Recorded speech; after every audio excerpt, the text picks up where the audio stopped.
Hello everyone, selamat malam semuanya. Boleh kita sound check dulu. Semuanya bisa dengar suara saya? Kalau bisa boleh kasih thumbs up atau bisa ketik di chat ya. Oke, thumbs up. Oke, thank you dari atas nama Agustina dan juga Gina. Oke, ada juga dari Kak Mutmain. Oke, thank you so much semuanya. Baik, untuk webinar malam ini kita akan mulai secara formal jam 7.05 ya. Jadi mungkin teman-teman yang mau cari tempat duduk yang enak atau masih mau ngajak teman-teman yang lainnya, boleh silahkan. Jadi kita akan mulai 4 menit lagi. Oke, sambil menunggu teman-teman yang masih baru join. Kita lihat ada banyak teman-teman yang masuk.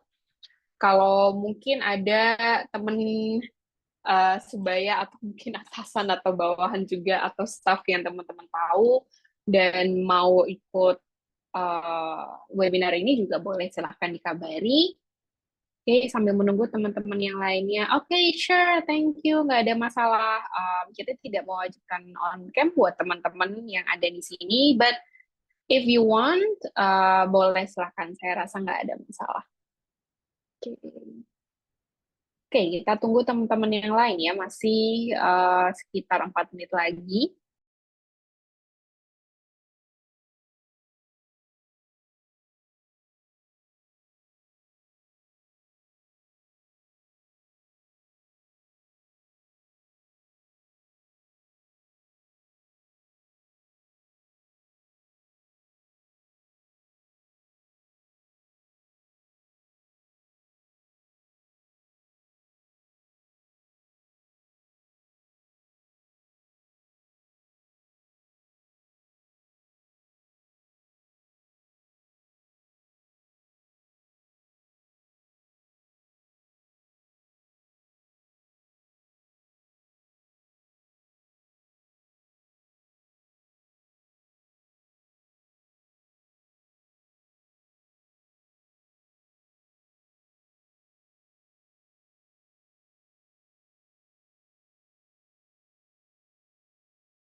Oke, baik. Selamat malam semuanya.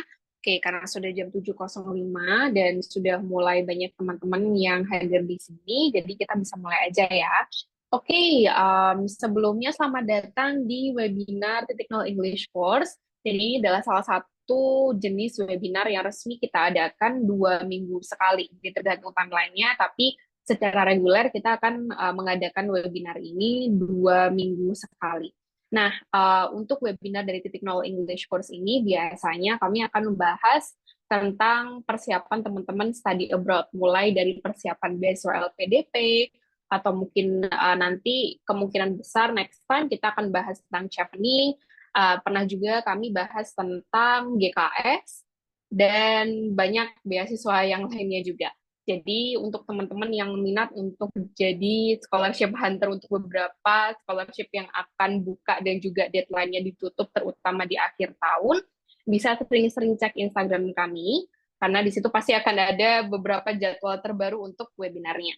Oke, dan biasanya kami juga akan mengundang guest speaker, contohnya kemarin pada saat kami bahas webinar tentang GKS, kami juga mengundang teman-teman yang sudah menjadi awardee GKS. Jadi teman-teman bisa tahu kayak, oh oke, application-nya seperti apa, interview-nya seperti apa, sampai rasanya kuliah di Korea itu kayak gimana, culture shock-nya, dan sebagainya. Oke, nah untuk hari ini kita akan bahas tentang yang mungkin ya beberapa hari lagi akan dimulai ya, yaitu interview LPDP yang tahap 2 karena kemarin sudah selesai yang tahap 1 dan sekarang yang tahap 2.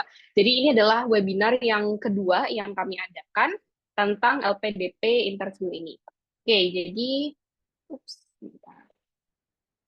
Oke, disclaimer dulu ya untuk teman-teman. Jadi nanti recording webinar ini akan kami bagikan ke teman-teman, lebih tepatnya ke grup nanti webinar yang hari ini ya. Jadi teman-teman tenang aja, kalau misalnya butuh materi atau recording webinar, kami akan sediakan, tapi kami akan share hari Senin. Ya, so please pay attention. Sekarang masih hari Sabtu, hari Minggu kami tidak bekerja, jadi kami akan share lagi hari Senin. Just in case kalau misalnya teman-teman mungkin kehilangan sinyal di tengah-tengah webinar ini, atau mungkin harus leave early juga nggak ada masalah. Kami punya recordingnya, jadi mohon ditunggu aja. Oke, dan yang kedua yang penting juga di sini mohon teman-teman rename sesuai dengan nama teman-teman daftar ya, karena untuk setiap peserta webinar yang nanti stay sampai akhir, at least sampai sebelum Q&A, kami akan memberikan voucher yang teman-teman bisa pakai untuk digunakan di produk kami yang berkaitan dengan scholarship hunter. Itu. Oke, kita mulai aja. Jadi sebelum masuk ke materi, as usual ya, tak kenal maka tak sayang. Oke, so perkenalkan dulu, my name is Dwi Sari Puspantias. You can call me Sari. Saya adalah awardee LPDP tahun 2019, udah lumayan lama ya. Tapi saya start study tahun 2021, jadi lulusnya itu baru tahun kemarin. Jadi saya studi 2 tahun di US, tepatnya di Johns Hopkins University di Bloomberg School of Public Health-nya, jadi di Fakultas Kesehatan Masyarakatnya. Saya ambil International Health yang concentration-nya adalah Human Nutrition. Jadi saya mulai studi tahun 2021, selesainya tahun 2023. Kayak gitu. Nah, ini beberapa track record saya, just in case kalau misalnya teman-teman pengen tahu sebenarnya LPDP itu cari anak yang kayak gimana, ini yang dulu saya bawa pada saat interview. Pengalaman saya yang pada saat itu saya daftar LPDP untuk pertama kalinya, dan bahkan saya masih belum dapat ijazah. Jadi masih fresh grade banget. Mungkin ada teman-teman fresh grade juga yang sekarang lagi daftar dan menunggu, karena pada saat itu saya juga daftar yang tahap 2, tapi yang jalur non-LOE. Jadi saya daftarnya yang beasiswa reguler, jalur non-LOE yang di tahap 2 tahun 2019. Jadi sebelum COVID ya. Oke, jadi tahun 2017-2018 itu saya pernah menjadi awardee Jarum Beasiswa Plus. Terus kalau teman-teman lihat yang di bawah, yang di kanan bawah di sini ada tulisannya Daumato. Jadi ini adalah salah satu portfolio yang saya bawa ketika saya interview dengan orang-orang LPDP. Jadi kan kalau pada saat itu saya interviewnya juga panel hampir sama seperti yang sekarang, cuman kalau yang sekarang lebih ke online interview ya, online meeting. Kalau pada saat itu harus in person, pada saat itu juga interviewnya di Surabaya, jadi banyak banget persiapannya. Nah, ada beberapa portfolio yang saya bawa, contohnya adalah yang di sini. Jadi, ini adalah bukan produk, tapi program community empowerment yang saya dan juga tim saya lakukan pada saat saya menjadi awardee dari Jarum Beasiswa Plus. Jadi ini yang pernah saya tunjukkan dan tonjolkan pada saat interview saya tahun 2019 ya, dan masih fresh grad banget. Jadi belum ada pengalaman kerja sama sekali. Just in case kalau teman-teman ada di kondisi yang sama dengan saya pada saat itu. Terus tahun 2019 saya daftar LPDP awardee. Jadi if I'm not mistaken, dulu bukanya itu Agustus. Jadi saya menyiapkan IELTS dan sebagainya itu mulai dari bulan Aprilnya. Juli saya tes IELTS, Agustus saya langsung submit untuk pendaftaran yang tahap kedua ya tahun 2019. Terus untuk tahun 2021-nya saya kuliah, tahun 2022-nya untuk research-nya saya dapat research grant dari kampus. Jadi saya tidak mengajukan duit penelitian ya atau grant penelitian ke LPDP. Tahun 2022 sampai 2023 saya berkesempatan untuk magang di United Nations atau di PBB, tapi lebih ke agency yang khusus di pangan ya, jadi Food and Agriculture Organization. Mungkin kalau teman-teman tahu, karena kadang biasanya teman-teman familiarnya dengan United Nations-nya ya, tapi itu masih ada banyak klasifikasi, anggaplah ada kayak pohon, di situ ada akar-akarnya banyak, cabang-cabangnya banyak. Jadi saya magang di sana, dan untuk 2024 sekarang saya jadi konsultan di World Bank. Jadi ini ada kaitannya juga dengan PBB, tapi uh, saya pribadi konsultan untuk PBB secara remote ya. Jadi saya di Indonesia sekarang cuman untuk World Bank yang berkantor di Washington DC. Kayak gitu. Oke, now sekarang kita akan bahas tentang LPDP interviewnya. Oke, jadi dengan siapa aja sih kita interview? Oke, jadi kita interview itu biasanya akan ada 3 orang yang menginterview teman-teman. Jadi kenapa saya bilang biasanya? Because saya sempat tanya teman-teman yang jadi interviewee tahap kemarin, yang tahap 1 sama yang tahun lalu juga. So some of them said, ada yang bilang 3, ada yang bilang 2, kayak gitu. Jadi formasinya saya akan bilang ini biasanya, tidak selalu 100% ya. Nah, biasanya teman-teman akan bertemu dengan psikolog, praktisi, dan juga akademisi. Mungkin teman-teman yang pernah ikut webinar tentang interview sudah lumayan familiar tentang ini ya. Nah, terus untuk yang sekarang, karena sudah mulai ada interview secara online, jadi teman-teman bisa dipersiapkan online interviewnya seperti apa, dan biasanya lamanya sekitar 30 sampai 45 menit. Jadi kalau dulu waktu saya interview itu sekitaran 40 menitan juga waktu in person. So I think 30 sampai 45 menit ini memang waktu yang sudah cukup ideal untuk mengulik background-nya teman-teman, cita-citanya teman-teman, sampai sifatnya teman-teman juga. Kayak gitu. Oke, nah sekarang kita bahas kriteria penilaiannya. So, saya tahunya dari mana? Dulu banget waktu saya umur 2019, memang ada beberapa desas-desus gitu kan, kayak kita dinilai pakai kriteria apa sih gitu kan. Dan dulu saya sempat dikasih tahu sama award yang sebelumnya. Back then I did have the file, tapi mungkin sekarang sudah berbeda karena sistemnya juga berbeda dan jenis beasiswa juga semakin banyak ya. Jadi saya kurang tahu secara pasti seperti apa. Oke, tapi untuk pada saat itu yang saya percaya sampai sekarang juga tidak akan berubah terlalu jauh adalah ini, ada beberapa komponen. Yang pertama adalah about yourself, tentang diri teman-teman sendiri. Ini wajib banget teman-teman paham diri sendiri ya. Karena kalau, again, teman-teman akan ketemu dengan psikolog. If you don't know about yourself, itu akan susah banget, teman-teman akan kelabakan karena pertanyaannya itu benar-benar out of the box. Kalau misalnya teman-teman tidak tahu tentang diri teman-teman sendiri, bisa tanya ke temannya atau ke sahabatnya atau ke keluarga misalnya. Kalau dulu sih saya agak malu ya nanya ke keluarga. Jadi saya biasanya nanya ke teman, dan bahkan tuh the point saya juga sempat ada sesi dengan psikolog juga. Jadi saya sempat apa namanya konseling gitu, kayak saya kepribadiannya itu seperti ini, tapi saya nggak tahu nih bener atau enggak kayak gitu, dan sempat mock up interview juga kayak gitu. Nah, Untuk kriteria dari teman-teman sendiri, oh, sorry. Oke, yang pertama adalah masalah kegigihan. Nah, ini itu pinter, bener-bener teman-teman harus pinter-pinter menunjukkan bahwa teman-teman itu gigih. So remember, kalian mau studi entah itu S2 atau S3, mau 1 tahun, 2 tahun, 4 tahun, atau bahkan sorry to say, semoga ini tidak terjadi, tapi kalau S3 sudah bukan hal yang luar biasa kalau misalnya teman-teman akan molor nih studinya gitu. Dan saya juga menemukan di lapangan bahwa teman-teman yang S2 pun itu teman-teman punya yang namanya kesempatan untuk molor studi dan juga drop out. Jadi jangan pernah berpikir bahwa ketika teman-teman dapat LPDP you'll be fine. Enggak. Fine itu adalah atau aman itu ketika teman-teman sudah dapat beasiswanya and until you graduated sampai teman-teman ke garis finish itu namanya aman. Nah, kenapa kegigihan ini penting banget? Karena ya balik lagi kita tidak bisa bilang kayak oke saya orang yang gigih, saya orang yang pekerja keras. Kalau misalnya di interview, teman-teman harus kasih tahu, kasih buktinya gigih ini apa.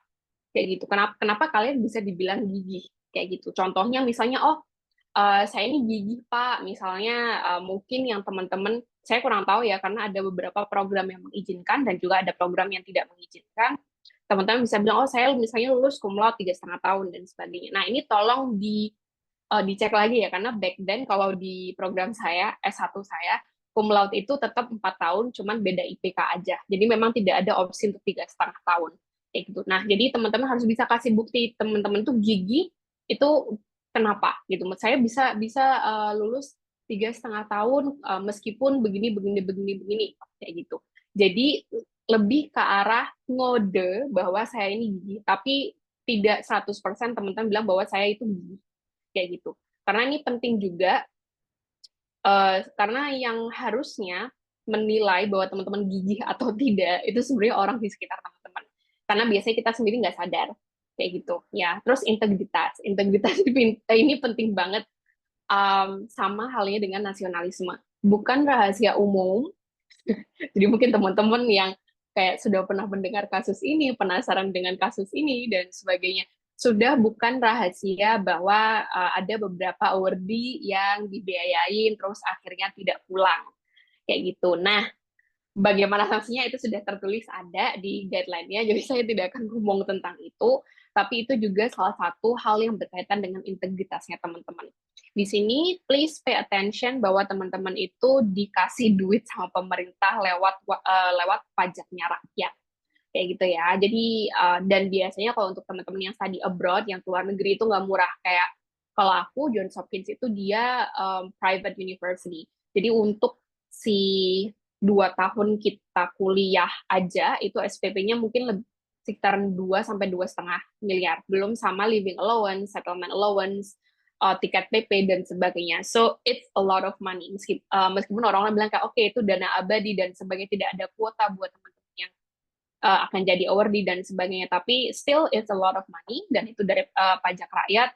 Jadi saya harap teman-teman bisa memposisikan diri, terutama pada saat interview, please pay attention dengan apa yang teman-teman akan bawa ke Indonesia. Dan juga teman-teman harus bisa menunjukkan bahwa teman-teman itu memang punya keterikatan untuk bisa balik ke Indonesia. Ini penting banget ya, karena ya itu tadi kita sudah melihat banyak sekali kasus yang seperti itu. Probably, mungkin sekarang teman-teman mikir kayak enggak aku nggak akan kayak gitu Pak atau Miss atau Mister gitu ya dan sebagainya gitu kan. But trust me, ketika teman-teman nanti itu sudah keluar negeri, akan banyak sekali perubahan yang terjadi pada dirinya teman-teman, termasuk perubahan mindset. Kayak gitu. Dan kalian akan mulai melihat yang namanya pros and cons dari ya negara kalian sendiri atau negara lain dan sebagainya. It's a good thing, bisa jadi a bad thing juga, tergantung bagaimana teman-teman memanage diri sendiri. Kayak gitu. Dan kalau saya pribadi, salah satu yang paling terlihat adalah masalah labor. Labor itu kalau di negara maju itu harganya mahal banget. Oke, dan ini adalah salah satu yang bikin teman-teman tuh kayak semangat banget kayak gimana cara aku mau magang di luar negeri, aku mau kerja di luar negeri dan sebagainya.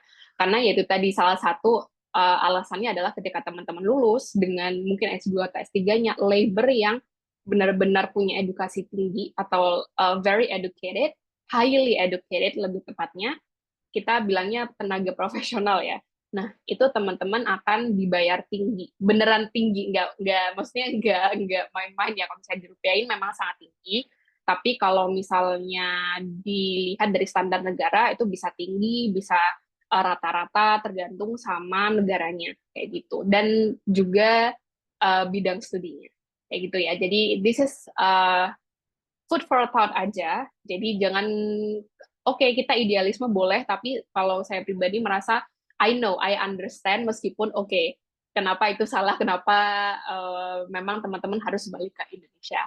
Itu tuh teman-teman harus cari why-nya gitu. Dan juga kepercayaan diri ini penting juga, terutama teman-teman bisa nggak menghadapi culture shock-nya kayak gitu. Nah, mungkin buat teman-teman yang Muslim, kalau kita ke negara yang apa namanya, yang westernized, lebih ke arah kayak US, terus UK, Australia, atau negara-negara yang memang tidak terbiasa pakai bidet, itu mungkin salah satu hal yang oke, bikin shock, bikin ribet dan sebagainya. Terus tidak selalu yang namanya prayer room itu ada di mana-mana dan sebagainya. Itu something that you should also consider. Teman-teman bisa pede nggak dengan berbagai hambatan tersebut, termasuk juga hambatan pada saat misalnya uh, apa namanya, persyaratan bahasa teman-teman, TOEFL atau IELTS-nya teman-teman tuh mepet. Kayak oke, kampus butuh 7, ternyata kalian dapatnya 7.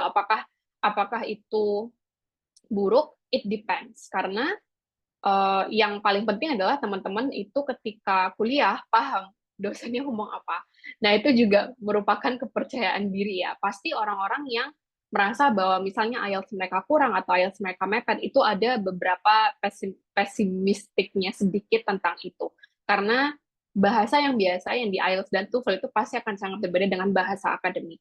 Itu ya. Terus teman-teman juga harus consider kayak faktor penghambat studi. Nah, ini penting dari berbagai hal, mulai dari keluarga, pacar, suami, istri, apapun itu ya. Ini bisa juga jadi faktor penghambat studi. Itu nggak cuma dari internal aja, dari kita yang mungkin males, kitanya yang mungkin sakit, dan sebagainya, tapi juga eksternal. Mulai dari misalnya ada family matters, atau mungkin suami atau istri yang long distance, terus sering nggak tahan, jadi homesick, terus pengen pulang dan sebagainya, bisa jadi ya, who knows kayak gitu. Dan pasti mereka juga akan mulai probing gitu kan, kayak oh, kalau misalnya kamu single, gimana nanti kalau misalnya kamu ketemu sama bule, terus kayak nikah dan sebagainya. Nah, itu pasti ada tuh untuk teman-teman yang single. It's okay, saya juga single dan saya dapat pertanyaan itu. Anyways, terus untuk yang kepedulian terhadap masyarakat ini penting banget. Remember, kalau misalnya teman-teman daftar beasiswa pasti ada value-nya sendiri.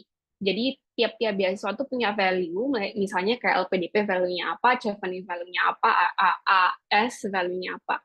Mungkin kelihatan similar, tapi kadang teman-teman bisa menentukan kayak oke, mungkin kayaknya aku lebih ke LPDP nih, mungkin aku lebih ke Chevening dan sebagainya. No matter how competitive it is ya, tapi yang namanya value itu pasti ada perubahannya sedikit-sedikit atau perbedaannya sedikit-sedikit. Termasuk contohnya kayak LPDP itu dia lumayan berkaitan dengan BPI, BIB, dan juga beasiswa lain ya, yang mungkin tidak dikeluarkan oleh Kemenkyu, tapi ada yang dari Kemendikbud atau Dikti dan sebagainya. Nah, itu juga ada kaitannya. Nah, teman-teman harus tahu nih kayak value dari si beasiswa-beasiswa itu tuh apa. Karena meskipun mirip-mirip, tapi biasanya ada perbedaannya. Nah, kalau misalnya si LPDP ini sendiri, remember kita biasanya akan bilang LPDP itu suka sama teman-teman yang terutama yang fresh grad atau memang yang mau jadi akademisi gitu ya. Teman-teman bisa menjunjung tinggi I forgot what is it, pilar pendidikan, tridharma pendidikan. Oh my god, so sorry. Itu ya, dan salah satunya adalah pengabdian masyarakat. Jadi akan bagus banget kalau teman-teman bisa membawa ini. Dan ini yang saya bawa jadi portfolio waktu itu. Jadi meskipun saya nggak punya pengalaman kerja, I don't know how Indonesia works. Kayak saya nggak tahu Indonesia itu seperti apa butuhnya. Tapi waktu saya jadi award di Jarum itu saya mengatasi masalah ini dengan cara ini, dan saya menemukan di lapangan itu seperti ini, dan di situ ada bukti. Dan saya juga membantu masyarakat begini begini begini. Jadi saya punya bukti bahwa saya pernah terjun ke masyarakat, saya tahu masalahnya. Seenggaknya meskipun saya belum kerja. Just in case kalau teman-teman sama-sama fresh grad. Ya, pengalaman organisasi juga penting. So, kita biasanya bilang bahwa hampir sama ya, jadi chevening dan juga LPDP itu mereka sama-sama suka leader. Ya, jadi oke, aku punya pengalaman organisasi banyak, oke, fine, oke. Tapi sekarang yang jadi pertanyaan besarnya adalah kalian jadi apa dulu nih, gitu. Kalau misalnya hanya jadi staff, nah itu nggak ada bedanya dong dengan yang lainnya. Karena kan nah saya nggak tahu nih kalau di program teman-teman seperti apa. Tapi kalau dulu kita memang ada kayak kuota gitu untuk jadi panitia atau jadi apa. Jadi nggak apa sih kalau dulu namanya study oriented gitu. Jadi pasti dicari nih anak-anak yang belum kepanitiaan tuh pasti dicari. Nah, sekarang perbedaannya teman-teman dengan anak-anak yang itu, yang kayak belum pernah ikut kepanitiaan dan sebagainya itu apa? Gitu. Apakah mungkin, oh teman-teman pernah jadi leadernya? Atau leader dalam hal ini, kalau yang paling kelihatan biasanya ketua BEM, ketua EM, atau ya intinya ketua himpunan dan sebagainya. Tapi nggak harus sampai level itu juga. Ketika teman-teman masih jadi kayak ketua divisi dan sebagainya, selama itu adalah posisi yang membuat teman-teman punya yang namanya leadership dan menunjukkan kualitas leadershipnya teman-teman, itu akan sangat membantu. Nah, terus critical thinking skill juga ini biasanya berkaitan juga sama kayak teman-teman pada saat kuliah ngapain aja gitu selain study oriented, maksudnya ya belajar belajar akademik biasa ya. Selain belajar, terus pengalaman organisasi, apa misalnya teman-teman penelitian, ikut timnas dan sebagainya, itu kan teman-teman berusaha untuk cari solusi dari sebuah problem yang teman-teman temukan. Termasuk juga potensi berkembang. Ini penting juga karena jadi teman-teman harus tahu kayak potensinya teman-teman ini bisa nggak berkembang di Indonesia. Itu yang paling penting. Jadi sometimes orang-orang itu terlalu melihat ke atas, tapi teman-teman lupa bahwa ketika teman-teman itu kerja di US atau di Australia atau di UK atau bukan kerja, sorry, kuliah atau mungkin magang. Nah, teman-teman tuh lupa bahwa kayak bisa jadi potensi teman-teman sampai saat itu adalah karena ya resource-nya mereka memang bagus gitu. Pertanyaannya kalau misalnya teman-teman balik ke Indonesia dalam posisi kayak resource itu belum ada, teman-teman bisa nggak berkembang kayak gitu.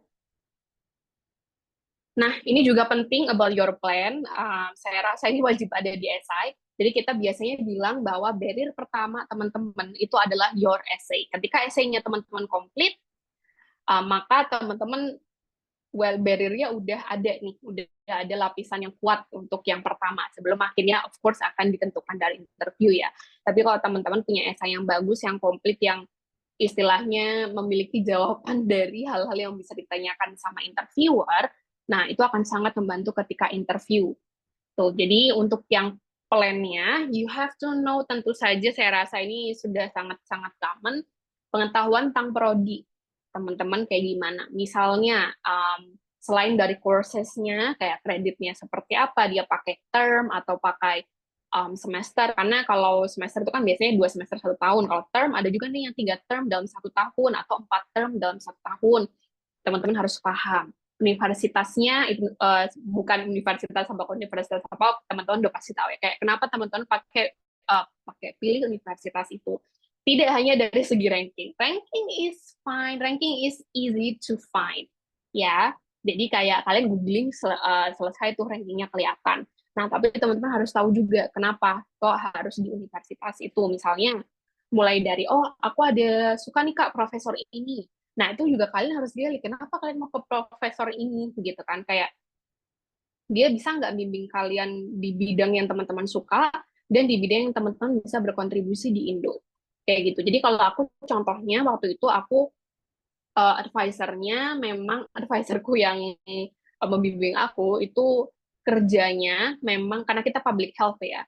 Jadi sering sekali di LMIC atau low to middle income country dan salah satunya Indonesia. Jadi beliau pernah penelitian lumayan lama di Aceh sebelum tahun 2006 ya kan ada tsunami. Nah sebelum itu beliau sudah sangat sering PP jadi US Indo dan sekarang beliau ada penelitian di Jordan. Nah, kalau kayak gitu kan berarti cocok dong kayak teman-teman bisa belajar dari advisor ini karena dia memang pernah di Indonesia, dia tahu kondisinya Indonesia seperti apa dan dia bisa kasih saran kalau misalnya teman-teman mau kerja di Indonesia di bidang itu seperti apa. Jadi ada saya mau bilang garis merah, benang merahnya. Kayak gitu, nggak cuma sekedar sebut nama.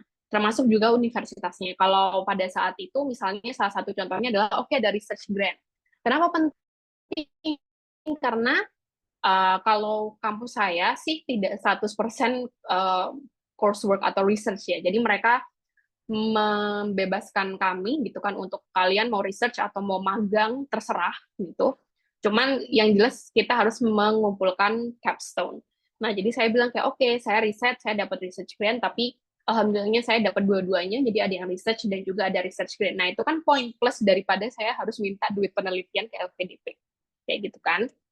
Negara tujuan juga kayak kenapa kok US gitu. Itu penting banget terutama kalau misalnya ada jurusan yang setara ya ya bukan setara juga sih mirip di Indonesia. Nah, pada saat itu saya sih konsentrasinya bukan yang 100% di Kesmas ya. Jadi to be completely honest untuk yang Johns Hopkins ini sebenarnya saya agak kecemplung. Jadi untuk kampus pertama yang saya pilih itu adalah di Columbia University. Saya ambilnya what is it?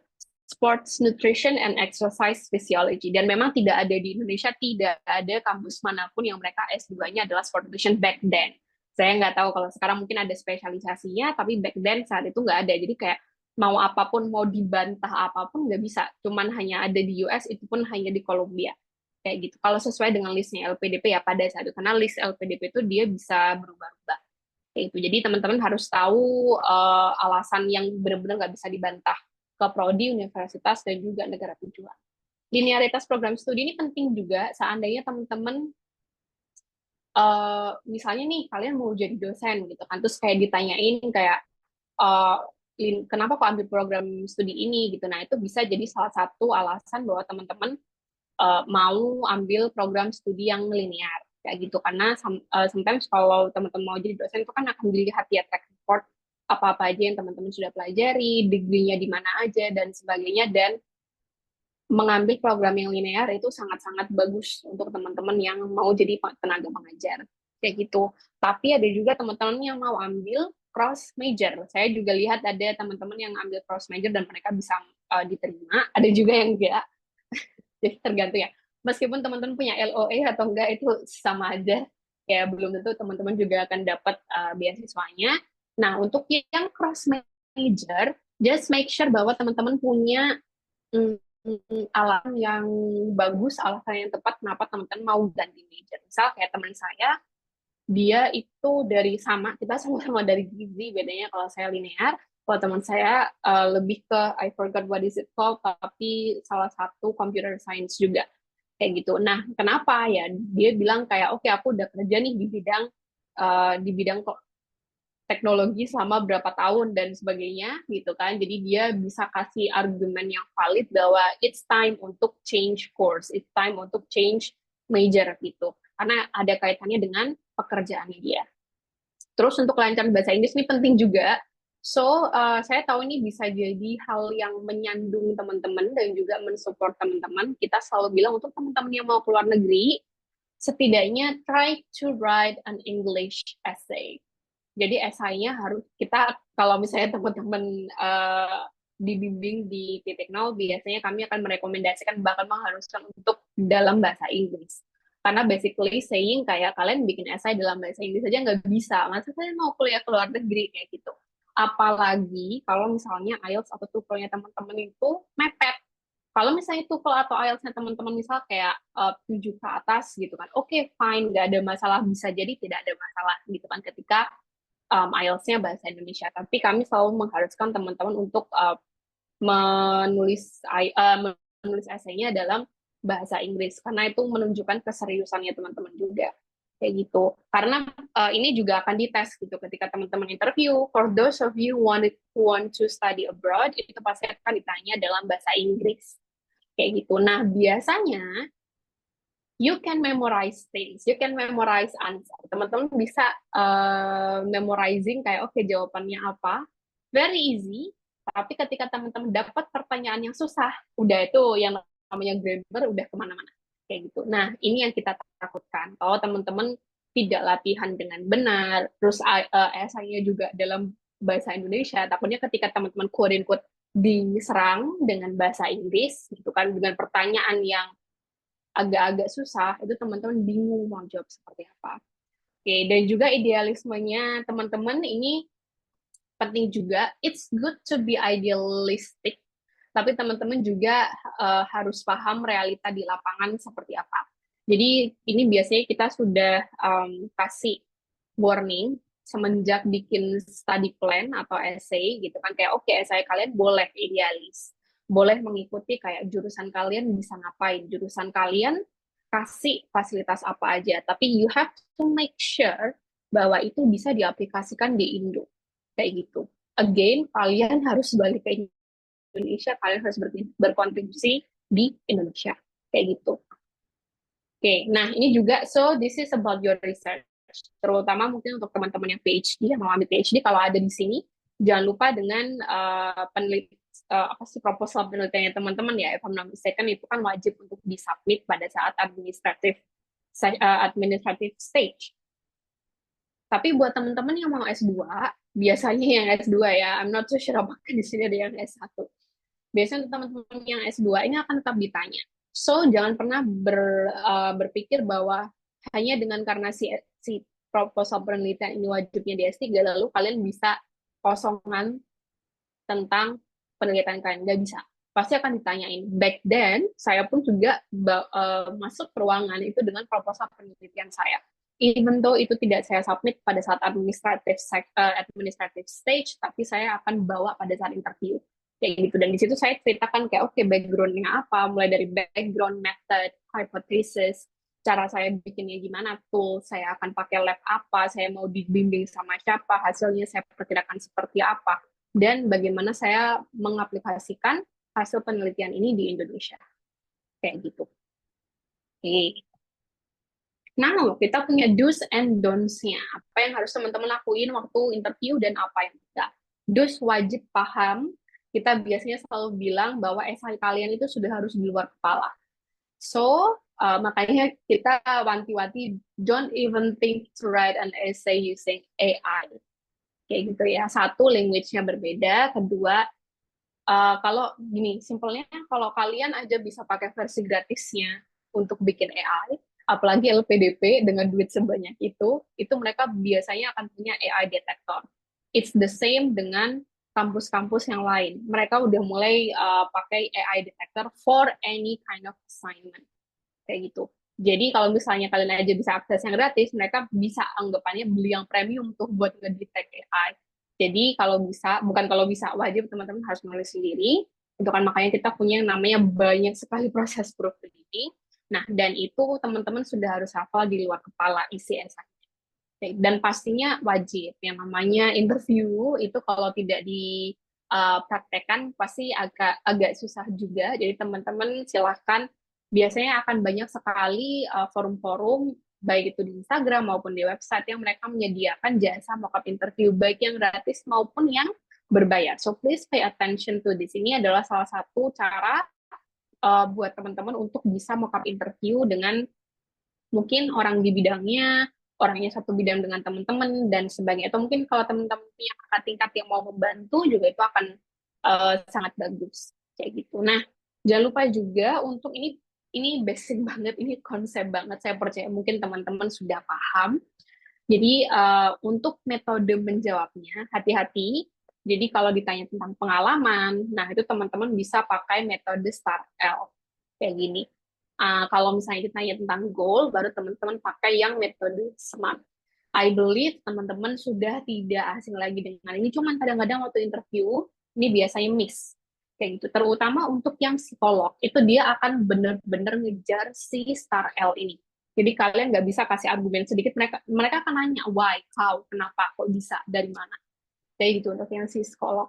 Jadi kalau misalnya kalian tidak siap mental dan tidak siap jawaban dengan struktur ini, takutnya ngeblank. Because that's what I experience. Gitu kayak, ini pertanyaannya absurd banget sampai saya bingung mau jawab apa. Meskipun that's so easy sebenarnya. Saya waktu itu ditanya, kalau dari psikolog, ini simple banget sebenarnya kayak, kamu lebih mirip papa kamu atau mama kamu? Terus saya sempat kaget kayak, lo mana saya tahu gitu kan, kayaknya hybrid gitu kan. Nah cuman ya harus tetap dijawab dengan struktur kayak gitu. Nah itu saya sempat agak bingung, bengong bahkan agak ngeblank di situ kayak, ini maksudnya apaan sih kayak gitu. But yeah, Semoga teman-teman tidak mengalami. Oke, don't-nya jangan sampai tidak mengenal diri sendiri. Nah, ini penting banget ya. Again, biasanya kalau misalnya teman-teman kesusahan, back then saya minta um, teman-teman saya untuk kasih SWOT buat saya. Ini kayak strength-nya, weakness, opportunity, threat, dan sebagainya itu saya minta kayak tolong please kasih saya list tentang SWOT ini. Kayak gitu. Nah, terus jangan sampai juga nggak paham tentang rencana studi, pengabdian terutama, jangan, karena saya biasanya paling sering itu ngelihat orang-orang kayak, oke, aku pengen karir seperti ini, sampai to the point kayak, oke, in the long term saya mau jadi dosen titik. Oke, is that a good thing? It can be. Tapi sekarang make sense nggak? Kayak gitu. Oke, memang kebanyakan saya lihat bahwa teman-teman itu biasanya cari amannya adalah dengan jadi dosen. Biasanya. Tidak untuk kebanyakan orang. Nah, biasanya itu teman-teman, oke, jangka panjang, kayak oke, saya akan ambil PhD, saya akan mau ambil dosen dan sebagainya. Bukan berarti it's bad. The problem adalah, jadi dosen itu tidak segampang itu. You have to know. Kalau misalnya teman-teman mau menulis cita-cita apapun, teman-teman harus tahu persyaratannya. Ini juga hal yang saya lihat di essay, gitu kan. Kalian nggak punya, misalnya nih ada anak yang dia masih messy banget essay-nya, nggak punya pengalaman penelitian, nggak punya publikasi, nggak pernah ikut conference dan sebagainya, tapi tiba-tiba dia bilang jadi dosen. Can you? Probably you can. Tapi salah satu pilar untuk jadi dosen adalah penelitian, gitu. Jadi itu pasti akan diserang di situ, kayak kamu aja nggak pernah punya pengalaman penelitian, kamu tidak mengarahkan program kamu ke penelitian, apalagi buat teman-teman yang ambil coursework cuma setahun isinya teori doang, gitu kan. Nah, kenapa kok tiba-tiba kamu mau jadi dosen dan sebagainya? Sedangkan dosen itu pilarnya salah satunya adalah penelitian, apalagi teman-teman belum PhD, kayak gitu. Terus yang paling penting adalah nggak bisa menyatakan urgensi studi. Atau kayak kenapa kalian harus banget berangkat tahun itu, harus banget dapat funding tahun itu, why? Kenapa kok ini nggak bisa di-delay? Kayak gitu. Back then, again, karena saya first optionnya adalah yang Columbia University tentang sport nutrition, jadi saya sempat sangat terbantu dan sangat berterima kasih dengan Asian Games. Nah, di situ Asian Games itu kan tahun 2018 ya, dan saya juga jadi volunteer di tahun 2018. Jadi itu yang saya bawa sebagai salah satu background yang paling penting banget untuk di SI saya, kayak gitu, untuk pilih jurusan saya. Ya, jadi kayak oke, ini urgentnya begini karena state-nya Indonesia yang recently banget nih masih hyping itu kayak gini, kayak gitu. Jadi teman-teman harus pintar-pintar kasih alasan yang recent, yang paling baru. Oke, dan yang paling penting adalah jangan sampai nggak tahu atau nggak baca guideline wawancara. Oke, buat teman-teman yang sudah masuk ke tahap interview, kita biasanya expect bahwa teman-teman at least is a reader. Mau kalian suka baca buku atau enggak, tapi at least you are a reader. Di mana ini adalah komunitas yang sangat-sangat susah untuk ditemukan di masyarakat Indonesia sekarang. Why? Karena kebanyakan mereka nggak mau baca, tapi maunya dijelasin. Kayak gitu. Nah, kalau teman-teman nggak baca guideline-nya, you will miss a lot of things ya. Jadi mulai dari kayak mungkin ada software-nya, link dan sebagainya, tata, bukan tata, lebih ke arah aturan, tata aturannya kayak gimana. Nah, itu teman-teman sudah harus tahu. In my opinion, this is something that you should expect kalau misalnya teman-teman mau kuliah di luar negeri. Karena kuliah di luar negeri itu teman-teman juga harus mulai peka by reading. Tidak semua hal itu semuanya harus dikasih tahu dari orang lain. Gitu. Now, what you should prepare. Oke, kalau tentang diri sendiri. Nah, so pahami apa yang teman-teman tulis di formulir pendaftaran, termasuk your personal and family background. Ya, jadi kalau misalnya di US itu kadang biasanya ada formulir yang bisa ditandain gitu kayak kalian first generation orang pertama yang kuliah di keluarga kalian atau bukan dan sebagainya. So understand your personal and family background, kelebihan dan juga kekurangan ini juga ada di salah satu formulirnya. Again, kalau teman-teman belum bahas atau jawab itu di formulir dengan metode STAR-L, then you have to know cara jawab yang lebih benar sekarang ya. Jadi STAR-L-nya teman-teman harus pegang jadi situation, task, action, result dan sebagainya. Nah, itu kemarin kita sempat bahas di webinar yang 2 minggu lalu sih, terutama untuk masalah esai. Cara mengatasi kekurangan juga. So as cliche as it sounds, perfectionist is a very cliche one. Kayak gitu. Kayak perfectionist itu spektrumnya lumayan ini ya, lumayan luas. So you have to define kayak perfectionist ini dari segi apanya gitu. Jadi kayak itu klise banget soalnya kayak you feel like oke, saya perfectionist sebenarnya in a way kalian kayak bilang kayak iya, tapi kalau misalnya aku ngerjain kerjaan pasti bagus kayak gitu kan. Ya, agak sedikit meroket. So, jadi siap-siap aja kalau misalnya kayak ditanyain yang lain tentang kekurangan ini. Atau mungkin psikolognya akan nanya, oh ada lagi nggak, dan sebagainya. Dan yang paling penting adalah what makes you unique. Kenapa LPDP harus pilih kalian? Kenapa harus harus pilih kamu? Harus pilih kamu untuk bisa studi dengan funding yang sekarang, yang dari tahap 2 sekarang. Why? Ini penting banget. What makes you unique? Apa yang bikin teman-teman unik? Karena sometimes people masih belum menemukan keunikannya teman-teman sendiri. So it may take them kayak 2 tahun, 3 tahun, 4 tahun berkali-kali coba dan sebagainya, baru teman-teman bisa mendapatkan keunikan. Makanya ini penting banget untuk dieksplor. For me personally, pada saat itu yang saya tunjukkan keunikan saya adalah I am confident. Pada saat itu, ketika saya jadi fresh grad, tidak banyak orang yang seperti saya in terms of community empowerment-nya atau pengabdian masyarakatnya. Mungkin teman-teman, ya pengabdian masyarakat itu benar ya universitasnya, tapi kalau in my opinion kayak pengabdian masyarakat yang dapat sebulan, nggak sampai sebulan 2 bulan sih, paling seminggu, 2 minggu itu it cannot compare dengan yang pada saat itu saya sudah lalu itu sekitar 1,5 tahun itu udah berlalu community empowerment-nya. Jadi ada dapat funding, ada dampak untuk ke masyarakat dan itu sustainable.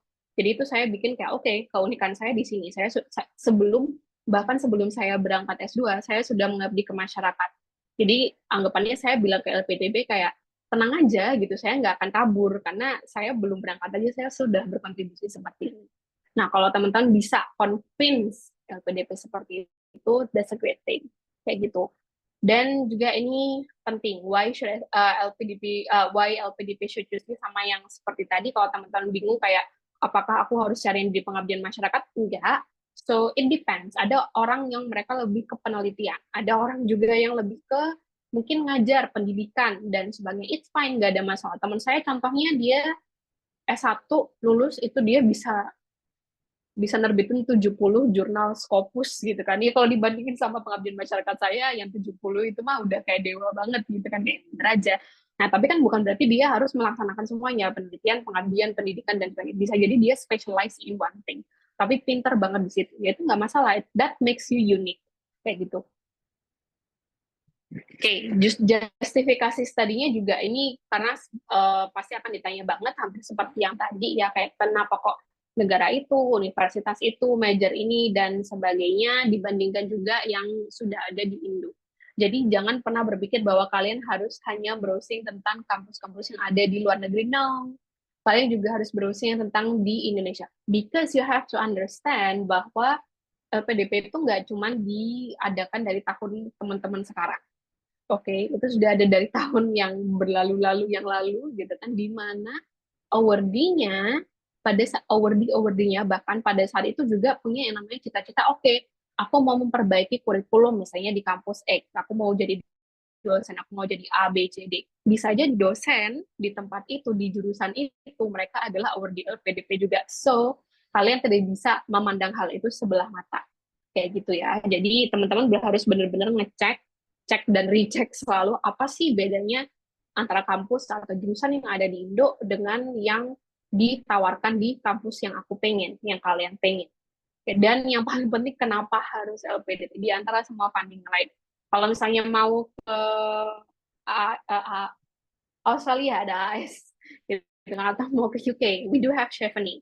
Atau kalau mau ke New Zealand, ada Manati Scholarship. Kalau mau ke Turki ada YTB, Turki ya, burs lari itu kan. Mau ke Jepang ada Max, mau ke Korea ada GKS. Why? Jangan ngomong kayak, oh ya itu yang sekarang lagi buka. No, pasti ada lah kenapa. Kayak gitu kan.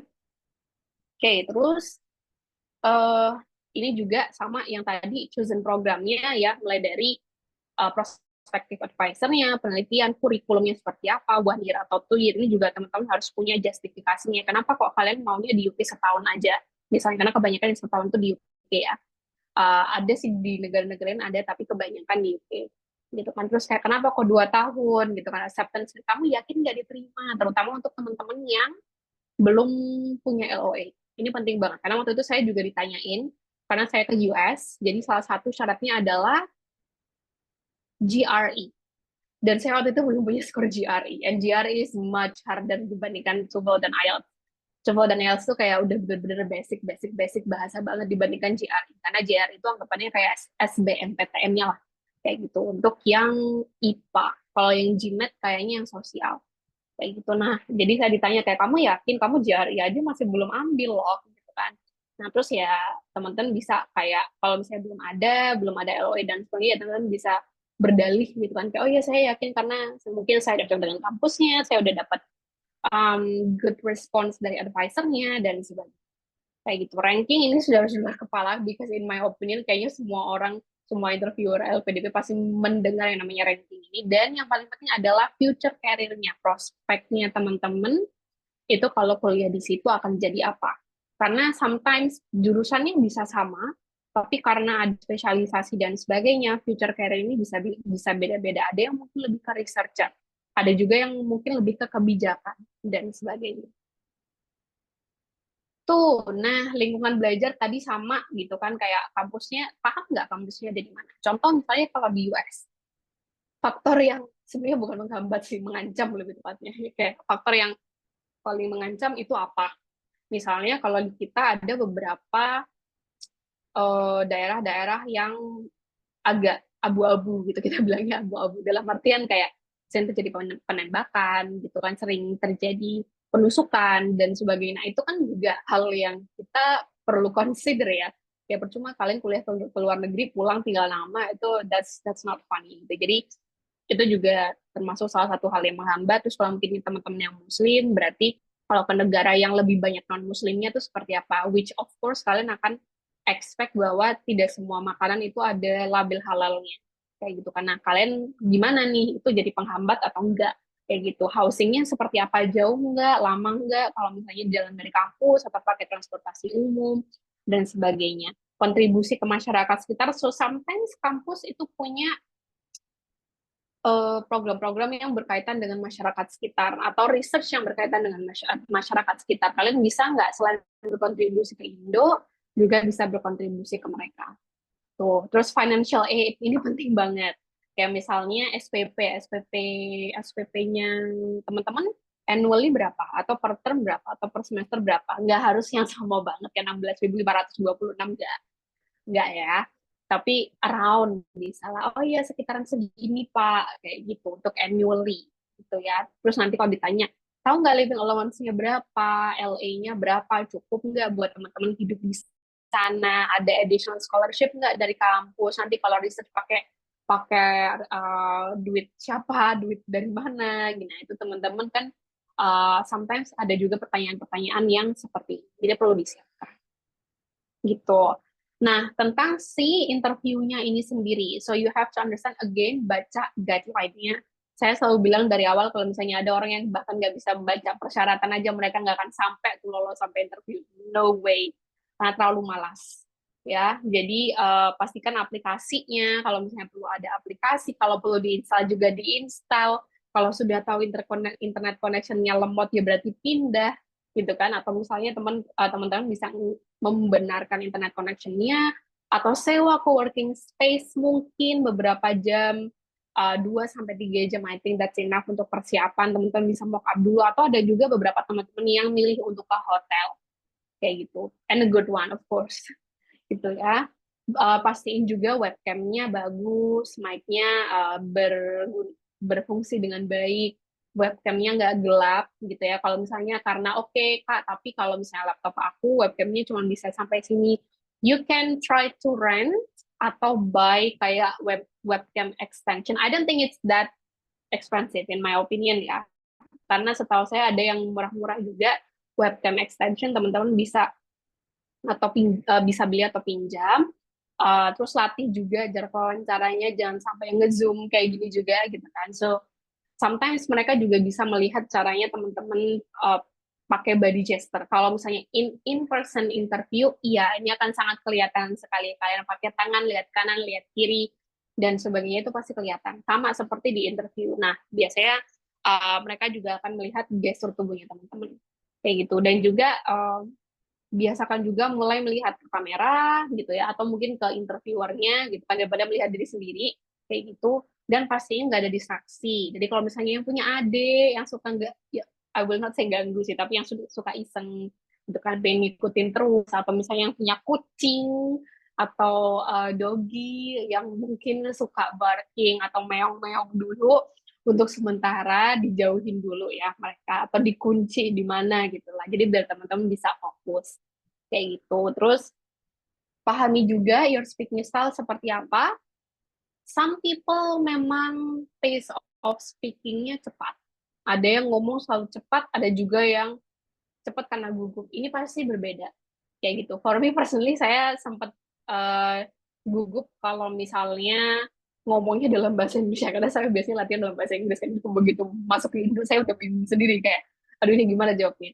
Kayak gitu. Dan juga cek fillernya. Nah ini biasanya keluarnya kalau misalnya teman-teman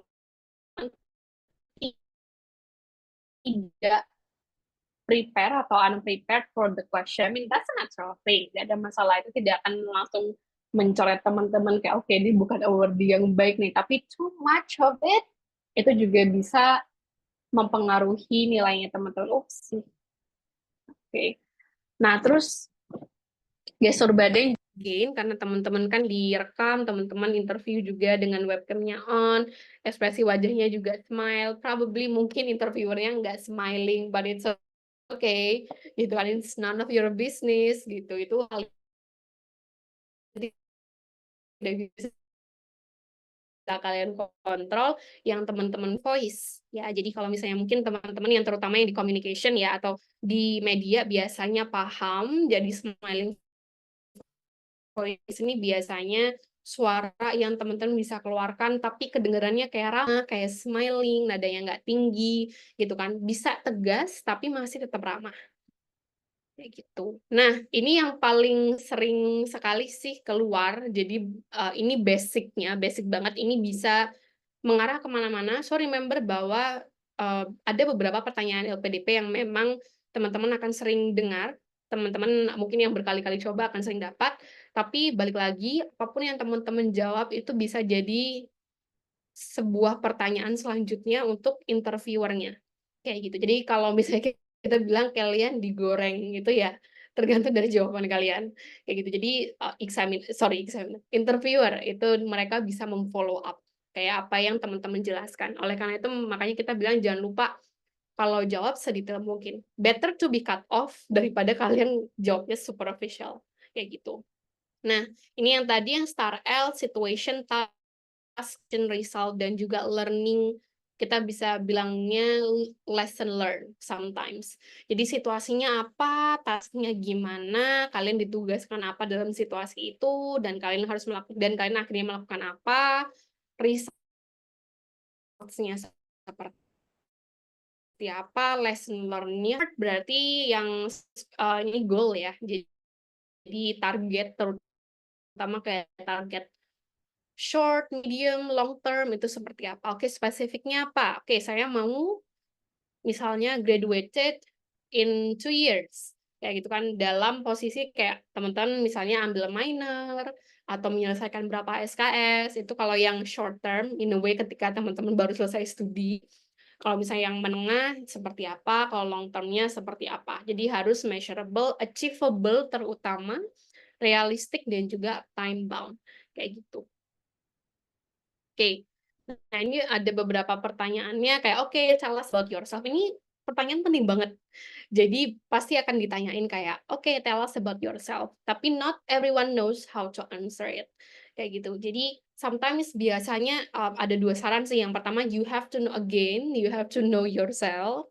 Teman-teman personal brandingnya apa? Contoh, are you a problem solver? gitu, are you a thinker, critical thinker, dan sebagainya. Nah, itu sometimes you do have that kind of personal branding yang teman-teman tidak sadari, tapi disadari sama orang-orang sekitar. Itu bisa jadi poin yang teman-teman bisa ceritakan juga, detail about yourself. Kalau ini, back then saya juga sempat konsultasi, karena salah satu panelnya adalah psikolog ya. Jadi saya nanya ke psikolognya, kayak apa sih yang sebenarnya perlu dipersiapkan kalau misalnya kita di interview sama psikolog juga gitu. Jadi dia mulai bilang kayak oke, sebenarnya mulai dari nama, a little bit of a personal back kalian ambil jurusan apa, sorry, ya kayak pastnya teman-teman itu seperti apa, terus presentnya sekarang seperti apa, future-nya seperti apa. Dan ini pun juga perlu dilatih gitu. So it's not a laughing matter. Itu nggak cuma sekedar kayak oh dia elaborate apa aja yang perlu diceritakan, disampaikan. Oke, ini penting banget. Why do you choose your program and university? Ini penting juga untuk teman-teman bisa jawab dengan maksimal, or else akan sangat-sangat susah. Terutama untuk teman-teman yang jalur LOE ya.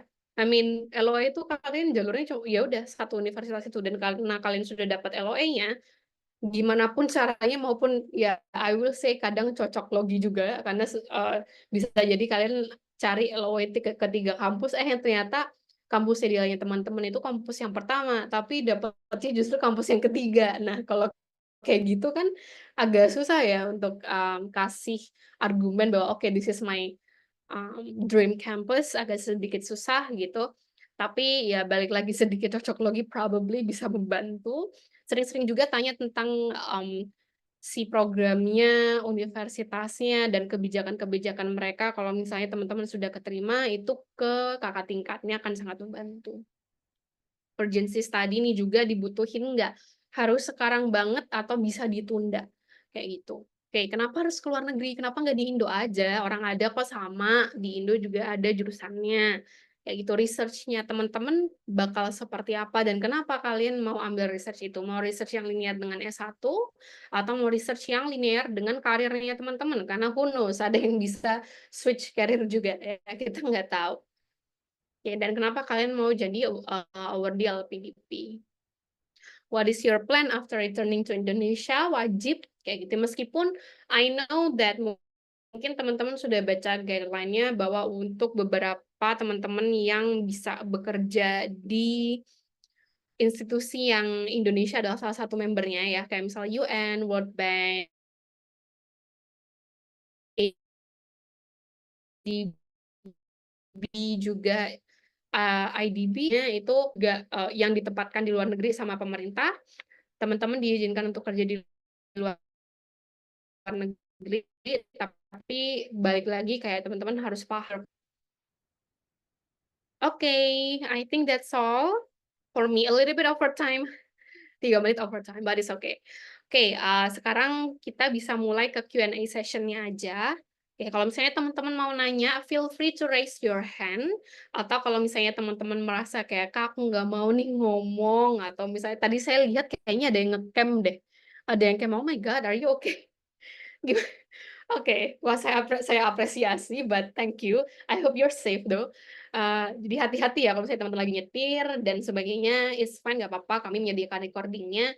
Kalau misalnya nggak mau raise hand atau on cam for this, teman-teman bisa tulis di chat aja. Oke, oke. So we do have a question dari di chat.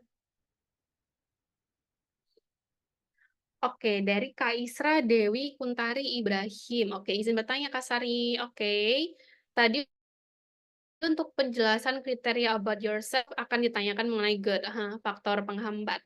Jika kita menjelaskan satu atau dua faktor penghambat nantinya untuk melanjutkan studi, apakah tidak menjadi penilaian yang negatif sebagai calon awardee? Bagaimanakah jawaban yang tepat agar tidak dianggap sebagai kriteria penilaian yang buruk dan malah tidak diloloskan karena hal tersebut? So, sebenarnya untuk pertanyaan faktor penghambat ini dia tidak word to word ya, kayak nanti faktor penghambat studi kamu apa, tidak selalu seperti itu. Oke, so sometimes interviewers are smart enough untuk teman-teman digali jawabannya tanpa merasa bahwa oke, sebenarnya ini orang nanyain tentang kelemahan aku. Ini orangnya lagi nanyain kelebihan aku. Tidak semua interviewer itu mereka akan nanya word to word. Bahkan sebenarnya interview yang bagus itu adalah ketika interviewernya bisa benar-benar menyesuaikan konteks dan ketika interview dengan teman-teman. Nah, untuk si faktor penghambat studi ini, for me personally, saya tidak ditanya word per word. Apa faktor penghambat studi kamu? No. Tapi dia mulai kasih uh, uh, assessment kayak misalnya Sari sekarang udah punya pacar belum? Kayak gitu. Oke, saya bilangnya oh belum Bu gitu. Nanti kalau misalnya di luar negeri gitu kan ketemu sama pacarnya gimana? Nanti nggak mau dong balik ke Indonesia.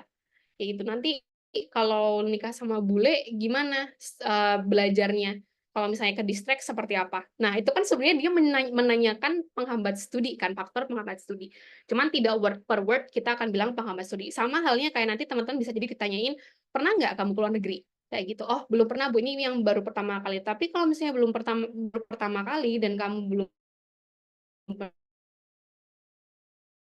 negeri, nanti kamu kalau culture shock, kalau misalnya kamu ada culture shocknya atau kamu kangen sama keluarga di rumah, sama buat teman-teman yang bawa keluarga juga atau mungkin yang tidak bawa keluarga.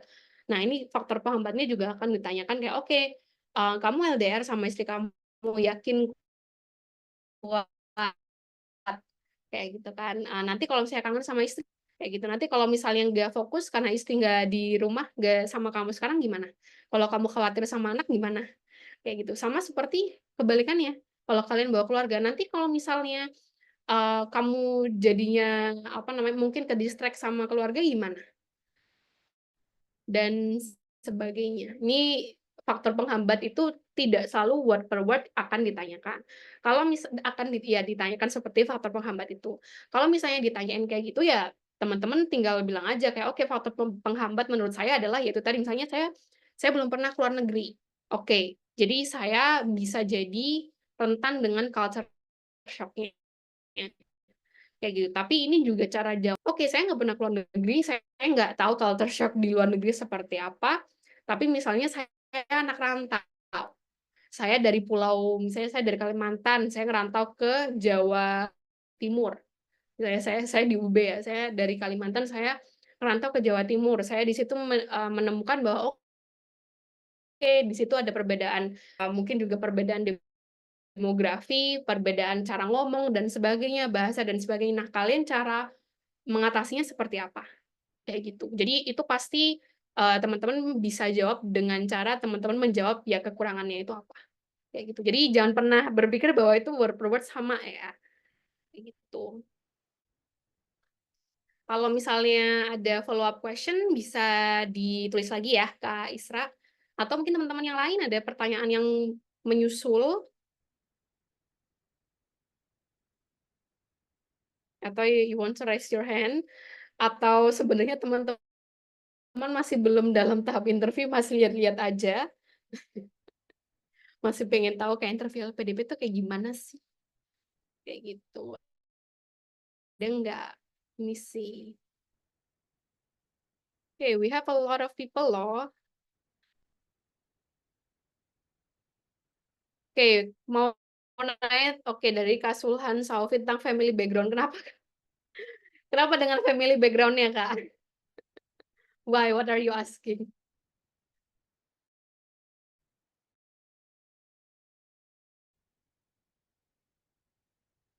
Seperti ini, it also depends on the interviewer-nya ya.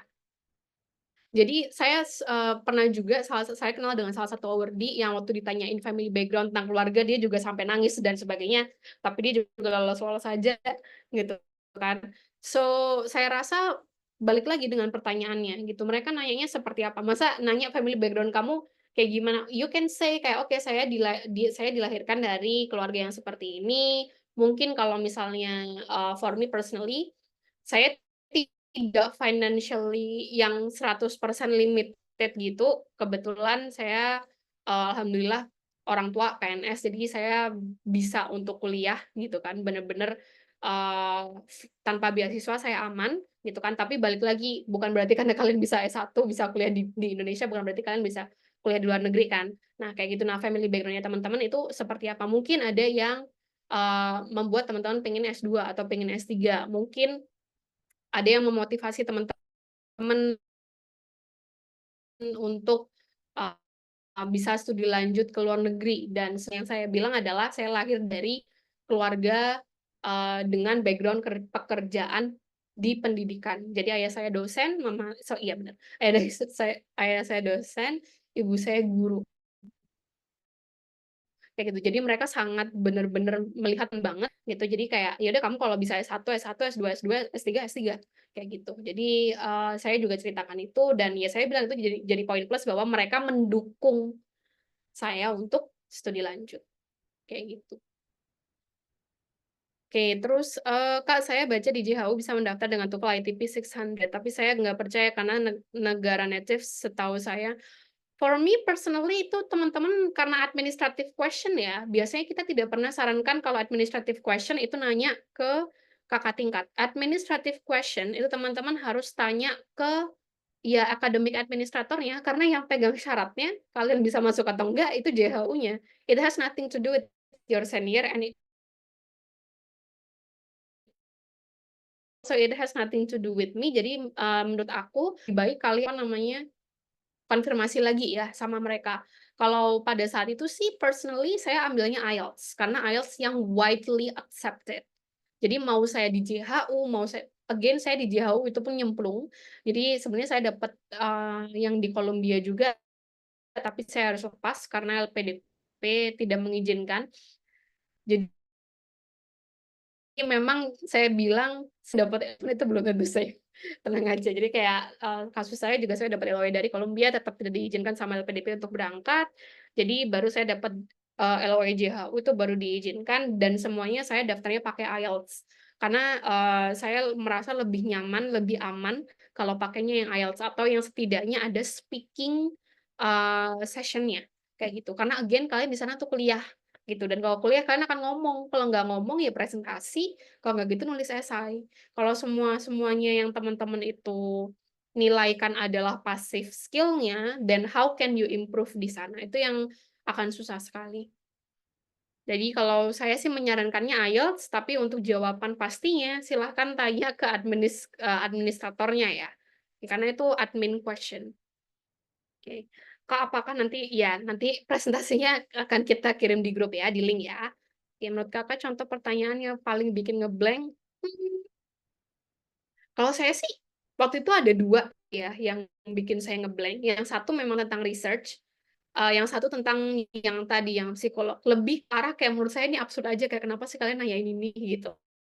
Jadi jadi yang pertama itu kayak kamu kalau dari sifat lebih nurut ke papa atau ke mama. Terus saya bingung kayak maksud saya kayak emang kenapa kalau saya nurut ke papa, terus saya nurut ke mama like how apa yang mau kalian nilai gitu dari situ. Itu sih yang bikin saya ngeblank. Yang kedua adalah research saya waktu saya mau di Columbia itu, saya mau research tentang flaxseed.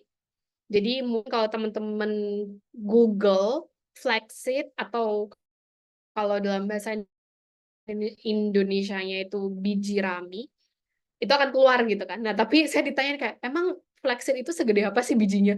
Bingung lah saya gitu kan kayak maksudnya mau diomongin apa tuh ukurannya, sentinya, atau gimana gitu. Jadi saya cuma bilang, "Oh iya segini Bu, pakai jari," gitu kan. Terus mereka kayak berusaha Google, kayak gimana sih?" Gitu kan. "Kok flex itu biji rami," kayak gitu. Mereka jadi ngomong sendiri. But it's okay, it's life. Jadi I also enjoy that as well. Tapi untuk yang lain alhamdulillahnya saya sih well prepared dan maksudnya nggak yang 100% ngeblank ya. I do anticipate kayak mereka mau nanya apa aja, kayak gitu. Jadi, so far selain 2 pertanyaan itu, nggak ada sih. Sama mungkin yang GRE itu ya, kayak "Kamu yakin GRE-nya bisa?" dan sebagainya, kayak gitu. Oke, dari Kak Anissa, kalau ada yang mau ada follow up question, teman-teman bisa reply di situ atau bisa tulis lagi ya, chat di bawahnya.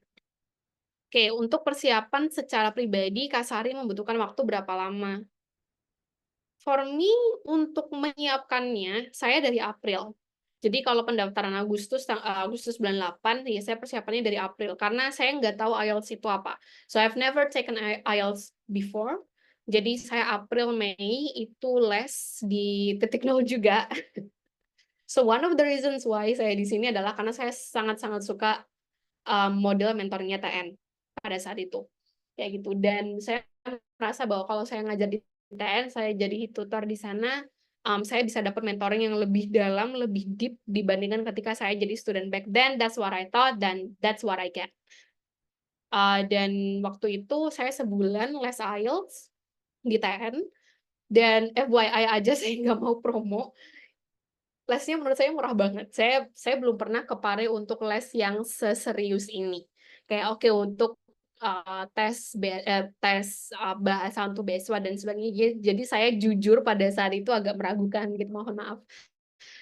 But that's the fact gitu, kayak ini kenapa murah banget gitu, kenapa karena ini Pare ya dan sebagainya. Jadi saya agak was-was gitu kan. Jadi setelah 1 bulan, terus saya ambil les di IDP selama 10 kali. Jadi 10 kali itu selesainya kayak 2 mingguan. Baru setelah itu kayak oke, saya paham dari TN maupun IDP mereka lumayan complementary, dan seketika itu sebenarnya saya pengennya belajar sendiri dulu gitu kan. Tapi ternyata sama orang IDP-nya dibilang kayak, "Udah enggak, Sari kamu udah harus real test." Jadi, meeting ke-10 banget itu mereka ngedaftarin aku untuk, ke-10 apa ke-11 gitu kan, aku dapat kayak bonus gitu kan. Jadi yang meeting ke-11 aku dapat, formulir untuk daftar IELTS-nya, jadi saya didaftar untuk yang bulan Juli. Jadi Juli saya tes, Agustus awal pertengahan gitu hasilnya keluar, Agustus akhir saya juga langsung daftar si LPDP-nya ini. Jadi lumayan lama sih. Nah, ya lumayan, ya I don't know, it depends. You can say it's long, it's short, it really depends. Cuman balik lagi, kondisi orang beda-beda. Back then saya sangat-sangat bisa mempersiapkan ini karena meskipun oke saya kuliahnya 4 tahun, saya jadi saya sempro itu semester 5, sidang semester 6. Jadi saya sudah menyelesaikan mata kuliah wajib dan lain-lain, mata kuliah pilihan itu benar-benar hanya di semester 7 dan 8. Itu pun isinya KKN, sama magang di rumah sakit, di puskesmas, dan lain-lain. Jadi, for me personally, saya tidak ada hambatan dari segi kayak harus kuliah dan sebagainya. Makanya saya bisa ke Pare, dan les ini, dan les itu, kayak gitu. Jadi, so far, I think it also depends on your situation. Karena saya udah mulai ancang-ancang tentang LPDP itu, emang dari awal LPDP ada sih. Kayak gitu. Jadi kayak, oke, saya harus ngapain aja, jadi gimana pun caranya saya cari, pokoknya semester 6 saya harus membahas kayak gitu. Karena itu tadi kayak semester 7 sama 8-nya akan penuh KKN dan sebagainya. Jadi nyicil-nyicilnya itu saya perkirakan semester 8 pertengahan itu baru benar-benar lowong kayak gitu. Oke, saya tadi baca barusan di JHU, oke, TOEFL-nya PBT 600, IELTS-nya 7, IBT 100. Ya probably itu memang bisa dipakai di di Hopkins-nya. Kalau misalnya memang itu yang tertulis, biasanya seperti itu, Kak. Tapi kalau misalnya mau mau memastikan lagi ya bisa di email academic administrator-nya. Ini something that people should teman-teman harus sudah mulai terbiasa kalau misalnya melihat website kampus dan sebagainya, they do have contact person, pasti akan ada kayak contact us at bla bla bla. Nah, gunakanlah itu. Kayak gitu, itu gunanya mereka kerja untuk menjawab pertanyaan kalian. Mau itu pertanyaannya yang sekedar memastikan, mau itu pertanyaannya analisis dan sebagainya, nanya kurikulum dan sebagainya. Terutama kalau kalau nggak dipampang di website, that's their job. Kayak gitu, kayak anggapannya memang itu salah satu alasan kenapa mereka di-hire. Kayak gitu. Jadi kalau misalnya teman-teman ragu mau memastikan aja, saya sering banget kayak mastiin kayak, "Hey, IELTS-ku skor segini," gitu kan. Apa namanya, terus, IELTS minimalmu segini gitu kan, "Bisa nggak kalau misalnya aku daftar?" Back then, saya daftar tahun 2020, sorry 2021 kayaknya, itu sebenarnya round 2020 sih, cuman kan agak 2020 tuh chaos ya, gara-gara si Covid dan lainnya, jadi banyak universitas yang nutup dan sebagainya. Nah, waktu itu saya juga sempat nanya kayak GRE back then untuk master itu dijadikan opsional karena si Covid ini. Jadi saya juga nanya ke academic administrator-nya gitu kayak, "Ini GRE-nya opsional nggak?" Meskipun mereka bilang opsional, saya tetap tes. Kayak gitu. So, it really depends gitu. Jadi meskipun mereka bilang itu aman, tapi saya lebih suka one step ahead. Gitu, kayak nggak masalah mereka bilang ini opsional, yang penting saya punya gitu. Dan bisa jadi saya nggak tahu akan dipakai atau enggak untuk jadi additional marking juga. Jadi saya nggak tahu, pokoknya saya siapin yang terbaik aja. Kayak gitu. Oke, any other questions? Oke, Kak Anissa. Oke, Kak Anissa raise hand. Boleh, Kak, if you want to unmute yourself, boleh silahkan. Kalau misalnya mau di chat juga boleh. Gimana, Kak Anissa? Oke, selamat malam Kak. Terima kasih untuk kesempatannya. Mohon maaf juga mungkin suaranya agak sedikit serak-serak.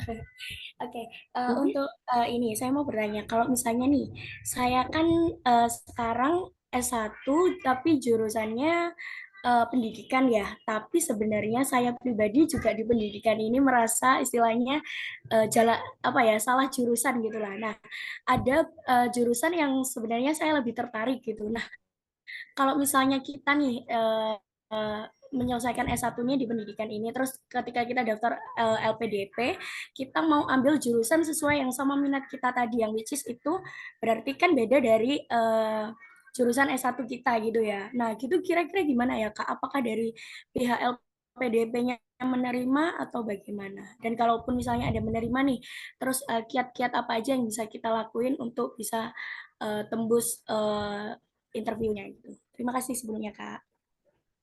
Iya, thank you juga Kak Anissa. Oke, so first thing first, untuk masalah cross major. Sebenarnya ini agak susah ya, karena sebenarnya simpelnya gini, kalau misalnya teman-teman S1, karena mostly meskipun mungkin ada subsidi dan sebagainya, who knows, saya nggak tahu. Back then sih nggak terlalu banyak kalau di saya ya.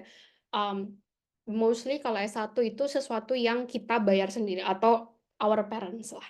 Atau mungkin ada juga teman-teman yang bayar sendiri. Itu adalah sesuatu yang oke, kalian kecemplung, kalian bayar sendiri. For the whole 4 years you did that. Kayak gitu kan. Kalau saya jadi interviewernya, saya berargumen kayak gini aja, kamu nanti kalau 2 tahun cross major gitu kan, terus saya biayain semua-muanya, you don't even have to think about kayak money untuk makan, money untuk pendidikan, dan sebagainya. Kalian sudah saya biayai, how can you make sure ke saya bahwa nanti, in the near future, kamu nggak switch lagi nih? Karena 4 tahun yang kamu bayar sendiri aja, 4 tahun loh ini, dibandingkan master itu cuma setengahnya. Atau bahkan cuma seperempatnya kalau kalian ambil 1 tahun.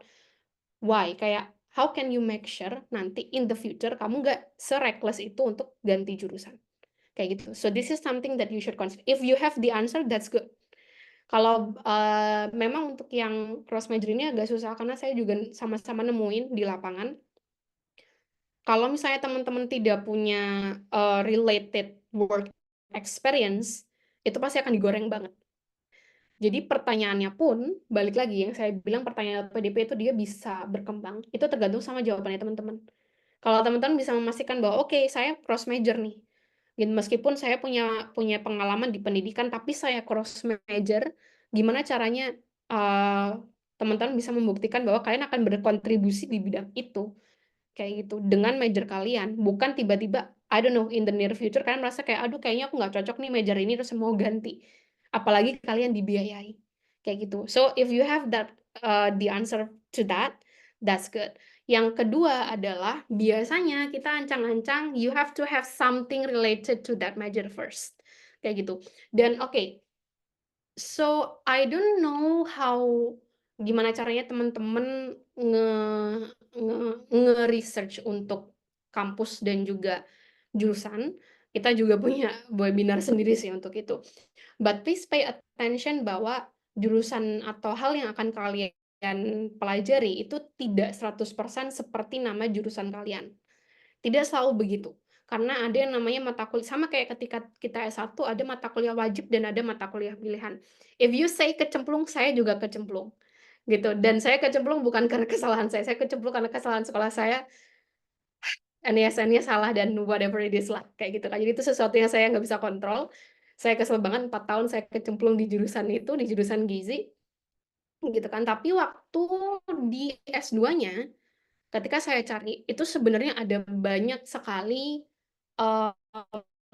alternatif untuk tidak 100% di gizi. Nah, tinggal teman-teman mau pilih, kalian mau gizi, misalnya nih, kalian ambil gizi, kalian mau apa? Gizi yang lebih spesifik, atau kalian mau kayak, I will say not cross major, tapi lebih ke kolaborasi. Misalnya antara human nutrition dan policy, atau ada juga sekarang human nutrition and data science, gitu kan. So if you think bahwa kayak itu harus diselesaikan dengan cross major, tidak selalu. So please pay attention dengan cara cari jurusannya. Karena for me personally, saya juga sempat tertarik dengan yang si data science ini. Tapi kenapa saya stay di Hopkins? Karena di Hopkins juga meskipun namanya International Health Human Nutrition, di situ juga ada sertifikat data science-nya. Kalau if we want to pursue further, ada sertifikat tentang maternal health, ada sertifikat tentang FDA atau food and kayak BPOM gitulah. Ada sertifikat tentang epidemiologi atau minor lah yang kita bilang kalau misalnya di luar negeri. Jadi bisa jadi mungkin nanti di cross check aja Kak Anissa ini jurusannya bener-bener yang harus kepisah atau sebenarnya ada linknya. Karena akan lebih bagus banget kalau misalnya ada linknya. Kayak gitu. So far kalau misalnya saya sekarang pun juga untuk S3 saya akan cari jurusan yang oke ada linknya gitu. Tapi balik lagi kayak experience saya yang saya bisa bawa ke situ itu harus mendukung juga. Kayak gitu. Karena at the end of the day, I just want to make sure that you understand this. Ini adalah sesuatu yang teman-teman juga harus pikirkan. At the end of the day, kalian mau S2, mau S3, S4, postdoktoral, apalah itu. At the end of the day, kenapa kalian cari kampus, kenapa kalian berjuang sesusah ini adalah it's for your well-being dan of course juga pekerjaan. Kayak gitu. Nah, FYI aja, bahkan untuk fresh grade langsung yang ke S2 terus mereka graduated untuk dapat kerjaan itu susah banget sekarang. Ya bukan sekarang sih, it's always been hard. Tapi sekarang yang namanya market itu juga udah mulai udah mulai susah juga kayak gitu kan. Jadi ya memang ada yang naik, ada yang naik, ada yang lagi turun, ada yang lagi banyak peminatnya apalagi gara-gara COVID. Nah, itu semenjak COVID itu kan pause semua terus tiba-tiba year setelah itu kayak banyak graduates gitu kan, banyak orang-orang yang lulus dan sebagainya. Itu aja udah susah gitu untuk ngebalance antara lulusan dengan pekerjaannya. Takutnya nanti balik lagi Kak Anissa juga harus tahu your future prospect seperti apa. Kalau misalnya kalian cross major, nah ini ada beberapa orang yang oke aku nggak masalah dengan S2 kamu, tapi ada juga yang ngelihat track record. Kamu pernah kerja di mana aja. Kalau misalnya Kak Anissa mau cross major langsung tanpa ada hubungannya dengan pendidikan di 2 tahun itu, sedangkan Kak Anissa sekarang punya pengalaman di pendidikan, gitu kan. Sometimes yang saya sering sekali lihat, bahkan untuk research assistant pun mereka minta yang punya pengalaman. Jadi misalnya saya di International Health, oke, saya baru belajar data analisis semester 2 atau term 2 atau term 3 gitu kan. Itu pun mereka pasti minta udah ada orang yang punya pengalaman, udah ada orang yang punya years of experience. Jadi that's something that you should consider. Jangan sampai teman-teman mikir kayak, oke, saya kuliah, saya dapat degree, then what? Kayak gitu. Degree kalian yang mahal-mahal itu akan sangat-sangat susah di-balance kalau kalian nggak punya career plan yang bagus dan realistis. Makanya kita bilang kayak, oke, kalian boleh idealistik, tapi you also have to open to the reality. Kayak gitu. Karena so far sih sekarang yang saya lihat, ada teman-teman yang advance juga, tapi ada juga teman-teman yang stay di pekerjaan yang sebelumnya. Kayak gitu. Jadi ini something that you should take notes for. Again, kuliah itu nggak cuma kuliah. Kalian study untuk ya mungkin ada yang memperbaiki kehidupan, ada juga yang mungkin sekedar aku pengen kuliah aja Kak, aku nanti buka bisnis dan sebagainya. Apakah itu masalah? Nggak ada masalah. Cuman ya itu, karir plan-nya teman-teman apa. Terutama kalau mungkin mau ke perusahaan gitu kan, atau ke yang lainnya gitu kan. Years of experience, kalau cross major, itu sometimes dia juga dipertimbangkan. Kayak gitu sih Kak Anissa. Jadi in my opinion coba dicek dulu ya, maunya cross major atau mungkin ada yang bisa di-link-kan. Kayak gitu. Oke, terima kasih banyak, Kak. Anytime. Oke Kak, dari Kak Ustinadi. Terus apa sama PBT atau ITP, ada website atau awardee yang bilang sama dan beda. Kalau ada yang bilang sama, then you should block them. Sama apa? Sama TOEFL-nya? Iya, sama. Tapi PBT sama ITP itu beda. Paling gampang kalau misalnya nggak percaya sama katanya orang, kita selalu bilang Google it down. Coba di Google aja. Beda antara PBT dan ITP. Itu yang paling realistis. Dan lihatnya di website ETS ya, ETS tulisannya itu adalah yang mengeluarkan TOEFL. Jadi bedanya PBT sama ITP yang jelas adalah skornya. Satu itu pasti. Yang kedua, kalau PBT itu yang dia sampai 677 maksimal. Jadi kalau kalian lihatnya ratusan, 500, 400 itu berarti yang paper base. Yang kalau teman-teman di S1 biasanya diadakan gratis atau jadi syarat kelulusan atau syarat masuk kuliah dan whatever itulah. Tapi kalau ITP is the expensive one. So you should be able to understand the difference. ITP itu dia harganya. No, I don't think it's ITP. I think it's IBT, isn't it? Internet-based test, gitu. So, kalau yang, ya, I forgot, is it ITP? Ya, itulah. Kalau yang satunya, itu dia mahal, harganya sama seperti IELTS. Jadi kenapa mahal? Karena komponennya beda. Kalau yang paper-based yang kalian dapat waktu universitas, that's the cheap one. I will say cheap karena dia berapa? 500, 600 probably atau bisa juga di bawah itu, bisa juga di atas itu. Tapi kalau yang IELTS ataupun yang internet base, yang online, dia sekarang kayaknya udah 3,2 deh. Ya, kalau back then dulu 2019 kayaknya masih 2,5. Sekarang kan ya karena kurs dan sebagainya, pokoknya dia $250 if I'm not mistaken. Berapa ya? Atau $200? Nggak sampai.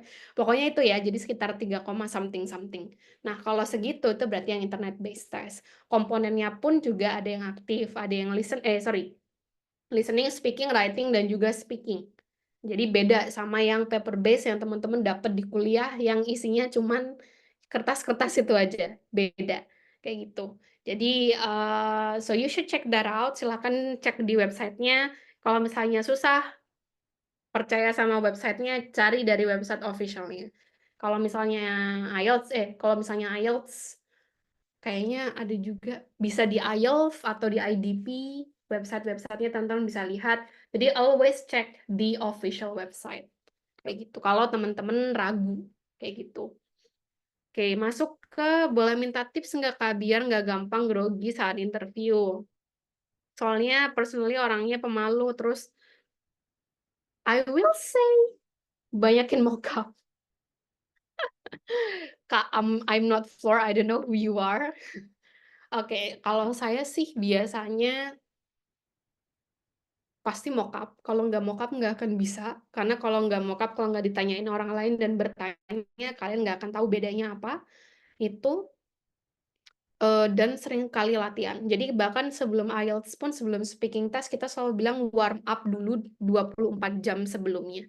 Kayak gitu. That's to make sure kayak teman-teman udah biasa ngomong, nggak cepet-cepet, nggak gugup, dan apa namanya pronunciation-nya jelas. Kayak gitu. Oke, I will accept one more question ya. Oke, saya gap year karena kita sudah a little bit over time. Saya gap year 2 tahun. Oke, bagaimana cara menjawab pertanyaan saat wawancara? Karena batch kemarin saya ditanya. Oh, it's actually pretty simple.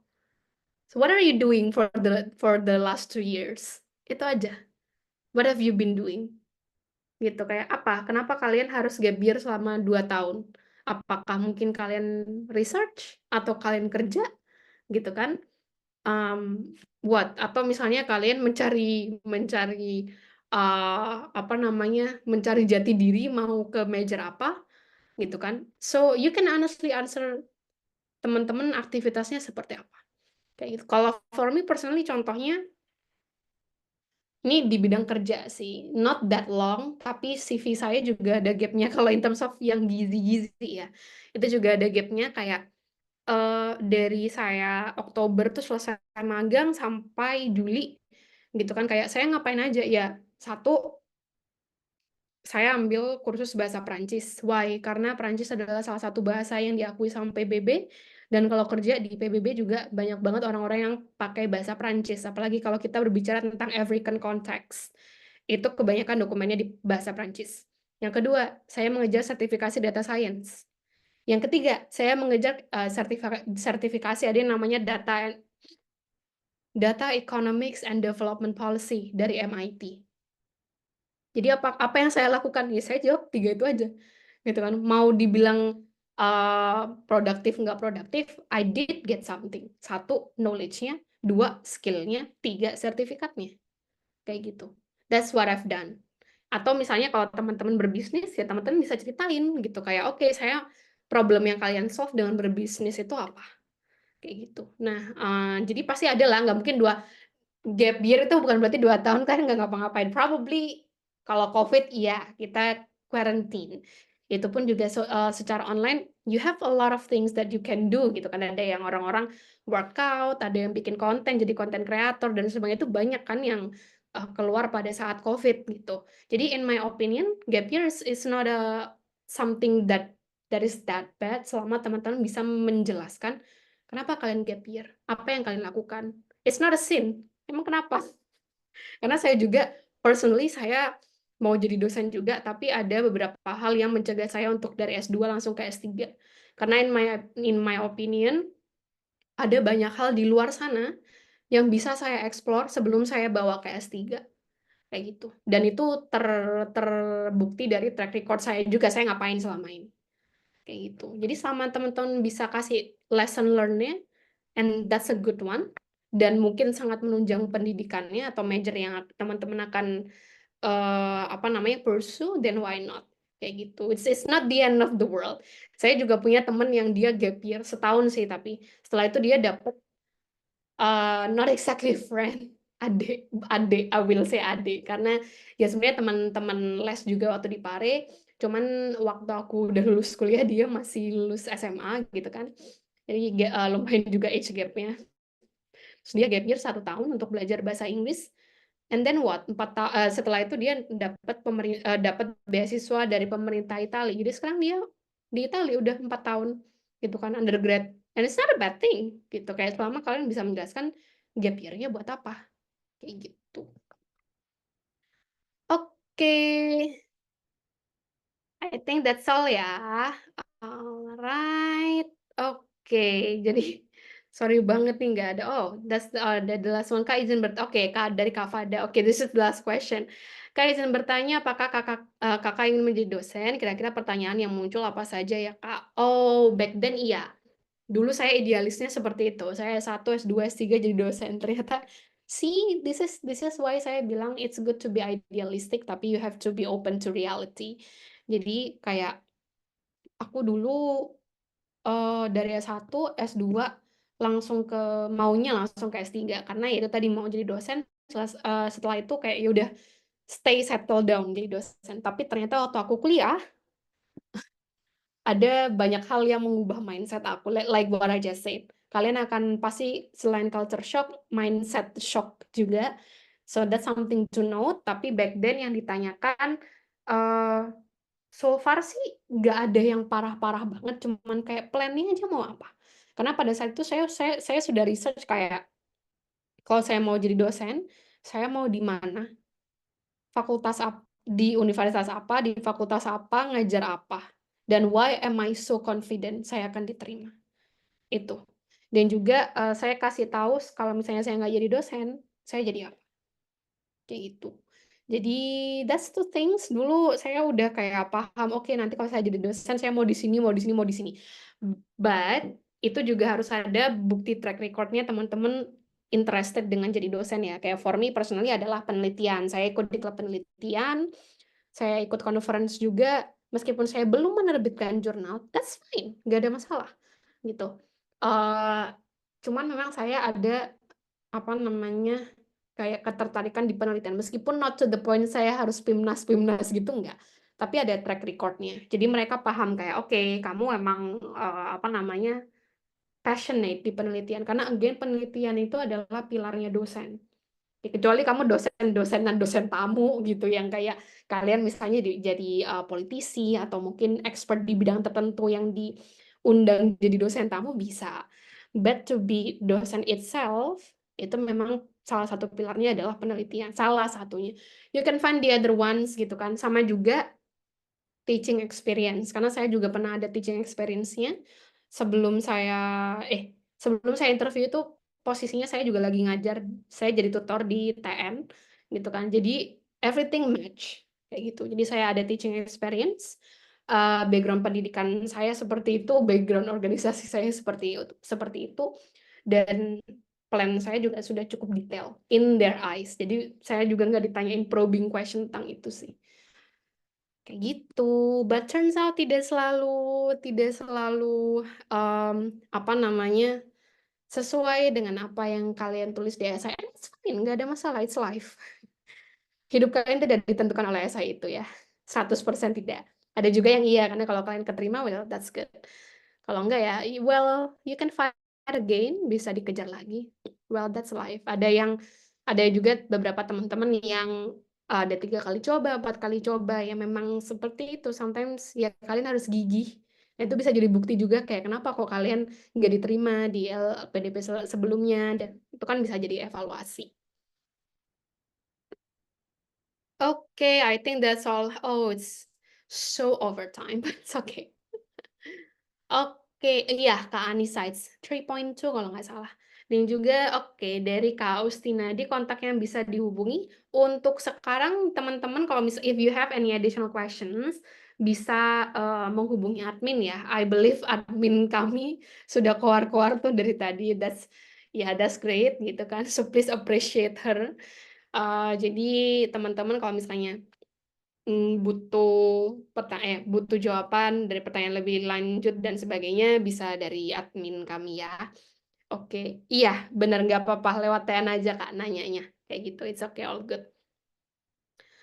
Oke, let me see. Karena takutnya akan kecampur dengan kontak-kontak student yang lain. Saya takutnya seperti itu.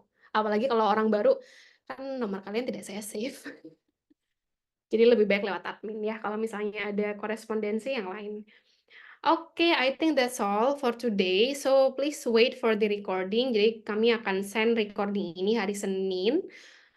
Dan juga just in case teman-teman tertarik, so like what I just said, kami nanti akan memberikan teman-teman voucher. Terserah teman-teman mau pakai atau tidak, but it's my obligation, kewajiban saya untuk memberitahu bahwa untuk sekarang kami ada program proofreading dan juga mock-up interview. So feel free kalau teman-teman mau mampir ke website yang berhubungan dengan bimbingan beasiswa. Ada yang beasiswa yang parsial, ada yang paket juga. Jadi feel free untuk melihat itu, dan mungkin in case kalau misalnya teman-teman jadi ambil programnya, bisa jadi kita ketemu lagi and we can talk about it. Kayak gitu.